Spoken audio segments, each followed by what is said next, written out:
యేసయ్య పూర్తి జీవితం ఈ మ్యాప్లో ఇవ్వబడింది. క్రీస్తుపూర్వం 4 ప్రాంతంలో బెత్లెహెంలో యేసుక్రీస్తు జన్మించారు.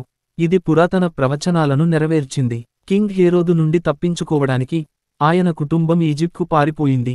ఆ తర్వాత తిరిగి నజరేతుకు వచ్చి అక్కడే పెరిగారు.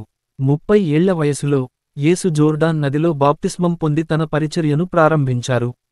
గలిలయ ప్రాంతంలో కపర్నహూం, కానా, బేత్సైదా వంటి నగరాల్లో ఆయన బోధిస్తూ, స్వస్థపరుస్తూ, అద్భుతాలు చేశారు.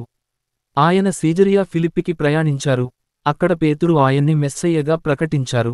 ఆ తర్వాత బేతనియాకు వెళ్లి లాజరును మృతులలో నుండి లేపారు. యెరూషలేములోకి రాజుగా ప్రవేశించిన త్వరలోనే ఆయన ద్రోహానికి గురై గెత్సెమనేలో పట్టబడ్డారు. గొల్గొతాలో ఆయనను సిలువ వేశారు. 3వ రోజున ఆయన మృతులలో నుండి లేచి ఎమ్మాయిలో మరియు గలిలయలో తన శిష్యులకు కనిపించారు. ఆ తరువాత ఒలీవల కొండ నుండి పరలోకానికి ఆరోహణమయ్యారు. ఈ లోక అంతం వరకు నేను మీతో ఎల్లప్పుడూ ఉంటాను అని వాగ్దానం చేశారు.